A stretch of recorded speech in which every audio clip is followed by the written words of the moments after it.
Let me tell you a story about a pair of brothers, Andy and Dustin. They're like no others. They hit the road, traveling the land, testing out food. Ain't that grand? From fast food joints to local dives, they're on a mission, taking crazy drives. They'll sample it all, junk food galore. But the question remains, what's worth fighting for?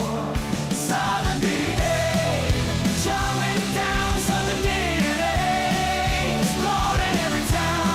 They're on the hunt, searching far and wide for the flavors that'll make you satisfied.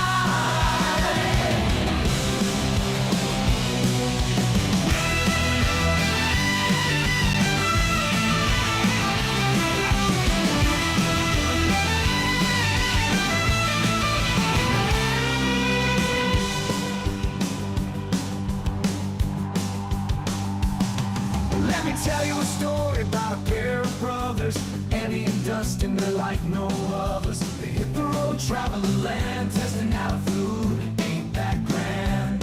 From fast food joints to local dives, they're on a mission, taking crazy drives. They'll sample it all, junk food galore. But the question remains, what's worth fighting for? Southern DN'A, they're chowing down Southern DN'A, exploring every town. They're on the hunt, searching far and wide for the flavors that'll make you satisfied.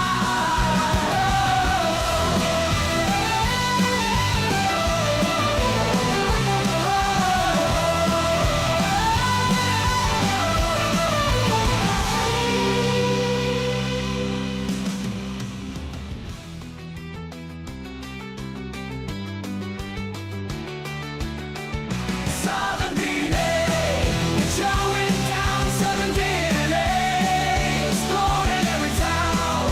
You're on the hunt, searching far and wide for the flavors that'll make you satisfied. Southern DN'A, you're chowing down Southern DN'A, exploring every town.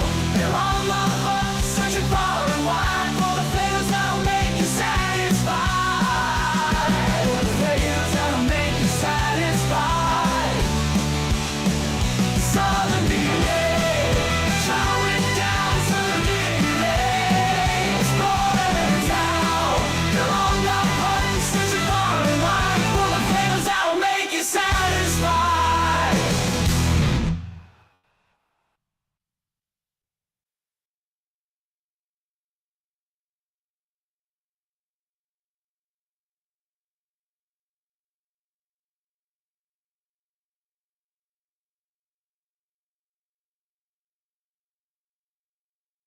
Well, good Tuesday evening or midday to some of y'all that's in my time zone. For some of y'all out there, it might be in the morning, might be late at night, who knows? But I'm gathered with you for another Tuesday Bible study.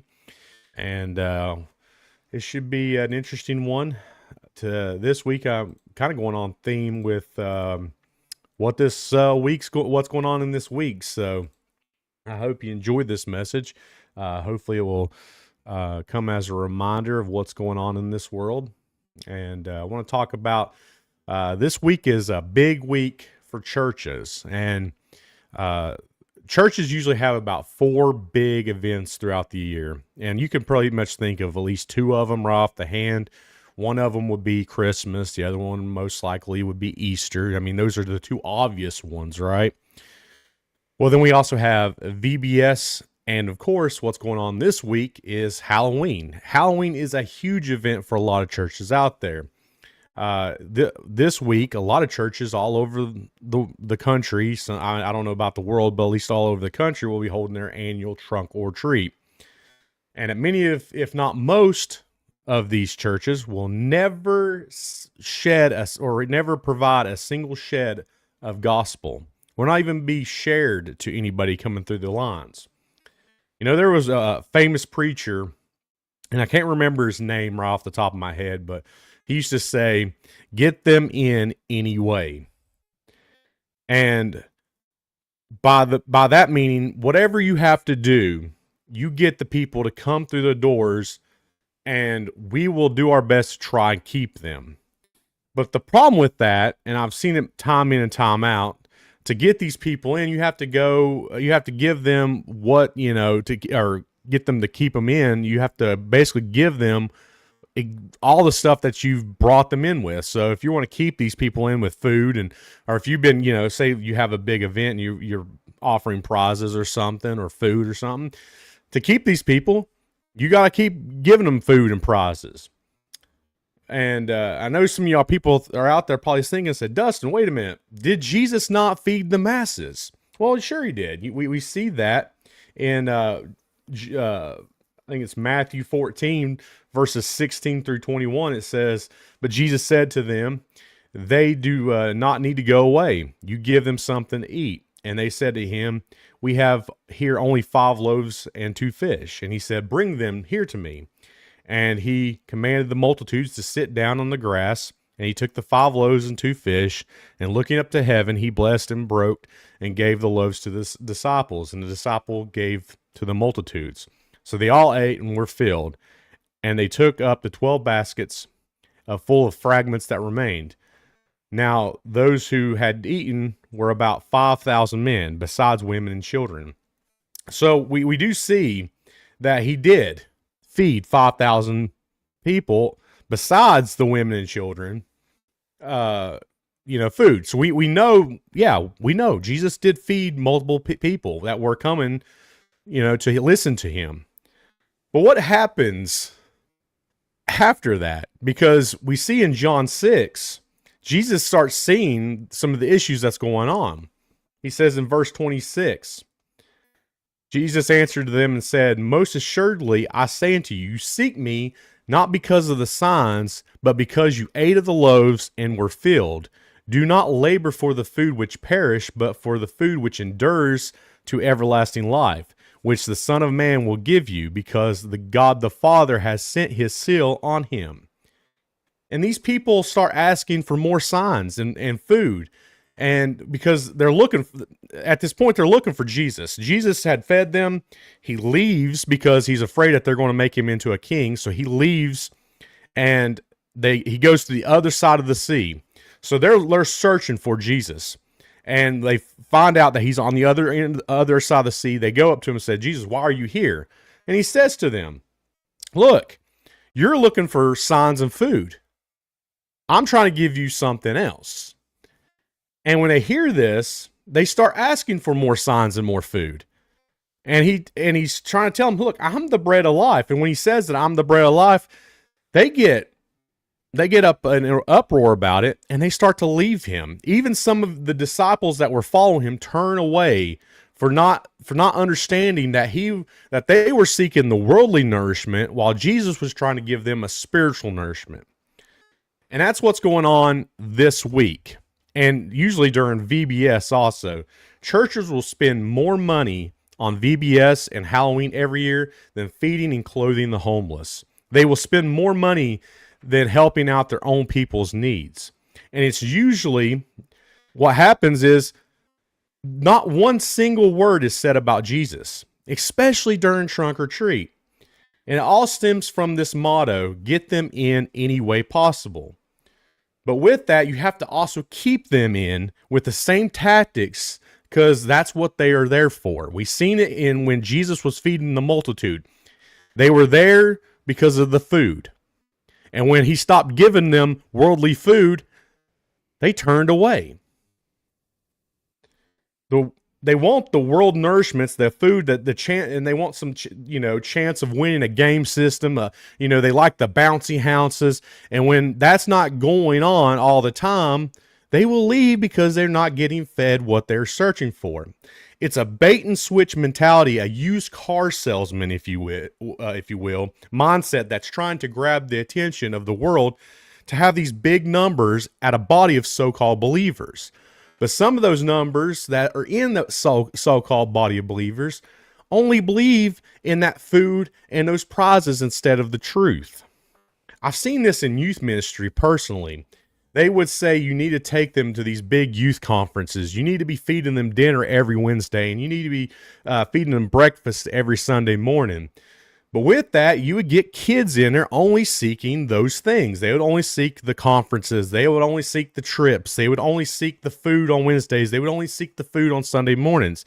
Now, I'm not saying you can't do that, but that's the only thing that these kids would be seeking.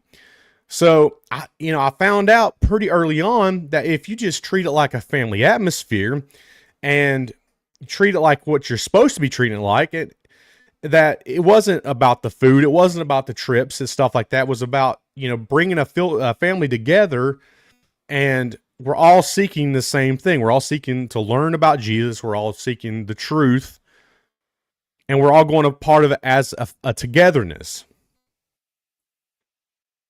And it went further beyond the pizzas on Wednesday nights. It went further than the trips. I would rather, myself personally, 12 kids that were seeking the nourishment of heaven instead of 30 kids seeking the nourishment of the world any day of the week.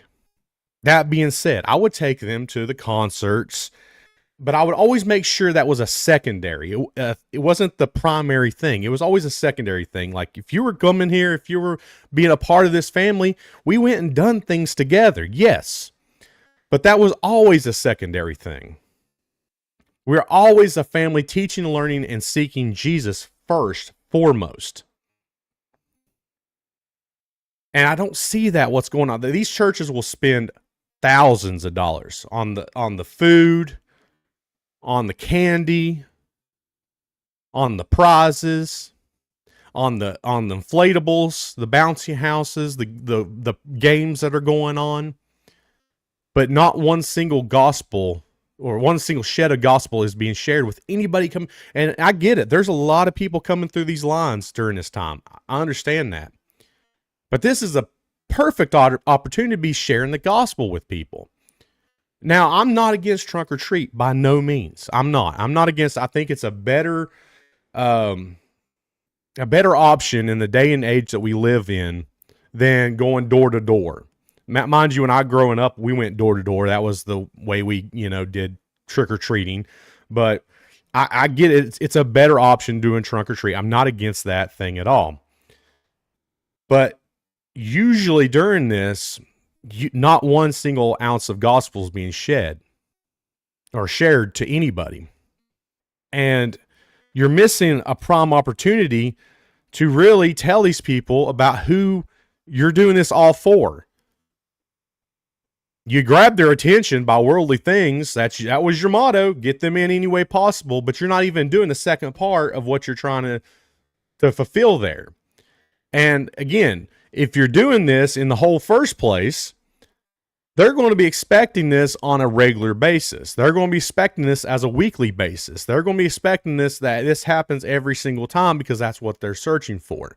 They're going to be expecting the pizza parties. They're going to be expecting the big, ordeals every single. And when you're not giving them that, you're not giving them those things that they're seeking, they will turn around and walk away.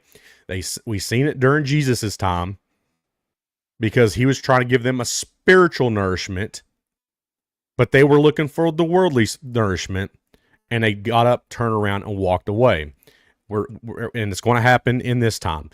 That old used car salesman tactic of bait and switch, of getting them in with a nice shiny thing, and then shoving Jesus down their throat. That's not going to work.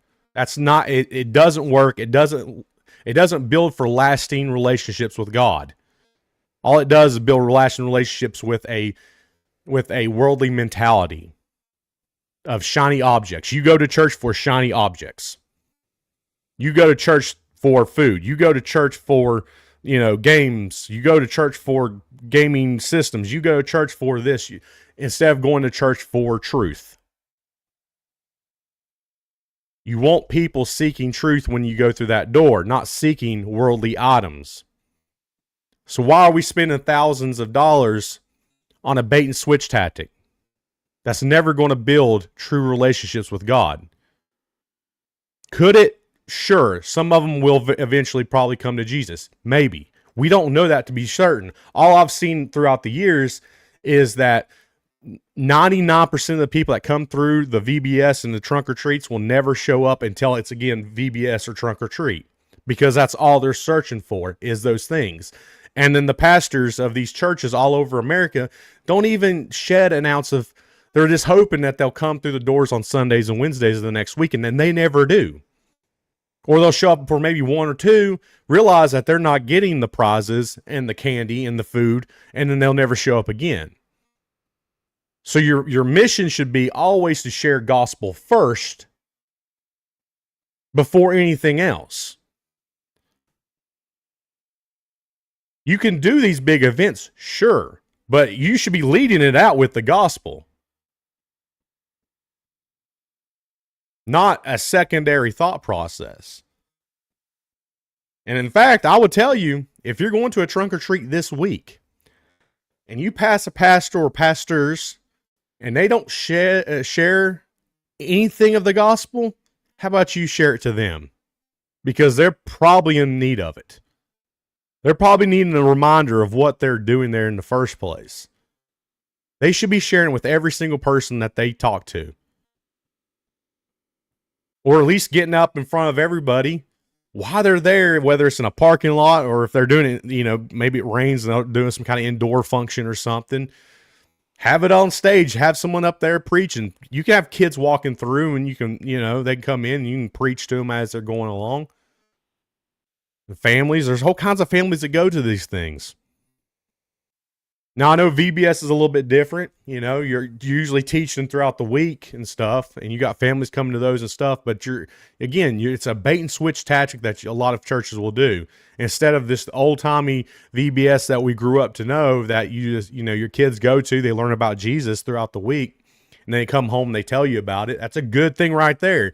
That was what VBS was designed for. You teach the kids will grow up in the church. And in fact, they might even teach their parents that don't even go to church about this person we know to be Jesus. But now we're bringing them in with all these worldly things, and when the kids don't get those things, they turn and walk away, and they'll find some other church that does that has the big budgets that want to spend thousands of dollars a week on keeping those kids there, because they figured out the only way we're going to be able to keep them is by giving them the same things that we gave them to get them here. And that's what it boils down to. You got a lot of people in the church right now, in the body of local believers, that are only there for worldly items. They could care less about the gospel. All they care about is what is given to them by the church. Now, not to say the church is not a good place to go if you need something. It's what it's supposed to be. You're supposed to be helping out your community. Yes. But when you're giving them that and not sharing the gospel at all about why you're doing this in the first place, then you're kind of defeating the purpose. It's a very bad way. I don't know who that preacher was that used to say that, but he started a chain of just wrong thinking of how to entice people to come to church. Because look at the system that we're in now is not working. You got a lot of people in church today that has no idea why they're even there, who Jesus is, what the gospel is. They could not even tell you what Jesus' purpose was when they came to earth, why they're even saved if they say they're saved. They have no idea how to even tell you that. They can't proclaim. And even the Bible tells us we should be able to give an answer for what we believe. And they can't even do that. Why? Because they were only brought there to get food. They were only brought there to win prizes. And they are just staying there hoping that they're going to get more food and more prizes. And that's got to stop. That's got to change. You're going to have to change that mentality. You're going to have to figure out a different way of going about it. And the best way is doing what they did in the early days. Share the gospel. Go house to house sharing the gospel with like-minded believers, all in one accord. Sharing and giving to the ones that you're going to from house to house. That's the way to build. not the shiny objects that you're trying to bring them in with. Yeah, it looks nice. It looks good when you show that on the next Sunday morning. We had thousands of people come through, our church parking lot, and we gave them tons of candy. I'm sure it looks good. I'm sure it looks real great, on your bulletin on Sunday morning. But did it change anything? Did it really grow spiritually your church? Probably not. I about guarantee it. I've seen it too many times. It doesn't grow at all. Again, I'm not anti-trunk or treat. I'm not saying that's a bad thing to do. I'm just saying, if you're going to do this, why spend the thousands of dollars on all these shiny objects when the real reason you're providing a safe space for these kids to do this, and you're supposed to be sharing the gospel? You're fighting against the world narrative. That's what you're doing. And you're not even doing that part. You're just hoping that with these shiny objects that you're going to get them through the door the next week. And 99% of them will not come back the next week unless that shiny object's there presented to them again. That's why as youth pastors, when you go to these big conferences, you'll have tons of kids sign up for these youth conferences. And then you'll go on these youth conferences. They say they get saved because they felt something in this environment. They have no idea what they felt. They have no idea what they even heard, but they said they feel, and they go through this whole process. And then they may attend a week or two and realize that you're not going to another youth conference for another year, and then they disappear. You don't see them again for months until that next youth conference comes around. Or you don't see those kids for church again until the next VBS comes around. Or the next Easter, or the next, Christmas, whatever it be. Because they're looking for the worldly nourishment and they're not looking for the spiritual nourishment. Jesus seen this, and we preach on this all the time. We preach about Jesus feeding the 5,000. But we never finish it where Jesus says, okay, I fed you, and you're still seeking this. You're still seeking this worldly nourishment. You're still looking for the signs instead of looking for the spiritual nourishment. And he says, I'm the spiritual nourishment. And these people get mad and they turn and leave them because they're still looking for the miracles. They're still looking for the worldly nourishment. And he was right there in front of them. The bread of life, the food that will be everlasting, that never runs out. But they weren't seeking that. Everything that he was preaching on was falling on deaf ears. They were just wanting to be fed. Bread and fish. And that's what these people out today are just looking. They're looking to be fed candy. They're looking to be fed games. They're looking to be fed prizes. They're not looking for the spiritual nourishment. And churches, I'm telling you, you got to change that used car salesman attitude, that bait and switch to get them in. That is not working. Your numbers are not going to grow that way. You got to go house to house like we did in the old days, like they did at the beginning of all church history, and sharing the gospel. That's how you build your church.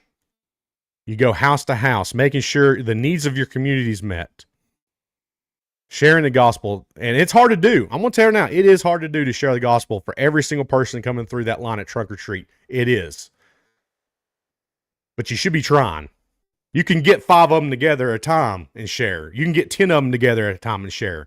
And then pass them on to the next person. If you have multiple pastors in your church, great opportunity to share that load. Have a few pastors here and there sharing the gospel as they go along. But what we're doing now with this whole bait and switch has got to stop. Because you're just using the world. And that's what they're seeking, is the world. I hope this sermon gave some people some blessings out there. I hope it gave you a little insight in, the holiday as we see in the Christian world as Trunk or Treat. All worldly knows as Halloween. Mind you, the church has been trying to combat this holiday as to change it into something different. and are falling into the same tactics as the world's been wanting them to be in this whole entire time. So we need to switch the attitude. We need to change it up. And going forward, we need to have a better attitude and have gospel-led activities, gospel-led churches instead of worldly activity churches. With that, I'm going to go ahead and pray. Lord, thank you for allowing us to get here and talk about you, Lord, and share the gospel with some people who are out there, that you are the bread of life. You are the everlasting bread that when we take you in, we will never be hungry again.